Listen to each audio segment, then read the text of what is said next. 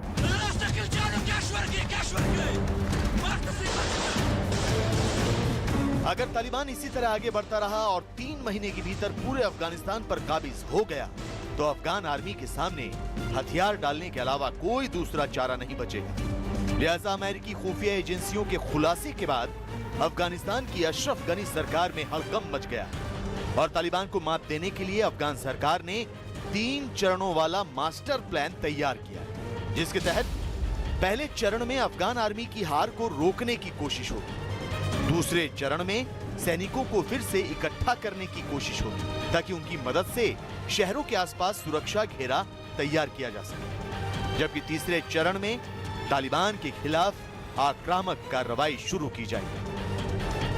अफगानिस्तान की सरकार अपने 3 डिग्री प्लान में कितनी कामयाब होती है इसका बहुत जल्द पता चल जाएगा, लेकिन फिलहाल तालिबान के साये में घुट रहे अफगानिस्तान के जो हालात हैं उस पर संयुक्त राष्ट्र संघ भी नजर बनाए हुए। संयुक्त राष्ट्र मानवाधिकार आयोग ने वहां तालिबान की ओर से जारी कत्लेआम की मजम्मत की। Casualties are continuing to mount and reports of violations that may amount to war crimes and crimes against humanity continue to emerge. We all know that urban warfare results in scores of civilians being killed. We have seen it before, too many times. In Afghanistan, since the 9th of July, in 4 cities alone, and these are Lashkargah, Kandahar, Herat, and Kunduz, at least 183 civilians have been killed, and 1,181 have been injured, including children. Afghanistan में तालिबान लगातार अपना दायरा बढ़ाता जा रहा है। वो देश के बड़े और अहम प्रांतों की राजधानियों पर काबिज होता जा रहा है। अब तालिबान ने अफगानिस्तान के गजनी शहर पर भी कब्जा कर लिया है। तालिबान की ये पकड़ इसलिए भी चिंता बढ़ा रही है क्योंकि वो देश की राजधानी काबुल के बेहद करीब पहुंच चुका है। गजनी शहर काबुल से सिर्फ 150 किलोमीटर की दूरी पर है। गजनी 10वीं प्रांतीय राजधानी है जिस पर इसी हफ्ते तालिबान ने अपना कब्जा किया। इस्लामी इमारत मुजाहिदीन पटोल शहर के गर्जे गजमे के भी टोल और खुशहाल इस्लामी इमारत में। अफगानिस्तान के राष्ट्रपति अशरफ गनी को भी पता है कि अब काबुल पर खतरा मंडरा रहा है, लिहाजा उन्होंने मज़ार शरीफ के लोकल मिलिशिया ग्रुप के साथ बैठक की। अफगान सरकार नहीं चाहती कि मज़ार शरीफ में तालिबान का सफेद झंडा लहराए, क्योंकि यहाँ तालिबान की एंट्री का मतलब होगा पूरे नॉर्थ अफगानिस्तान से खात्मा।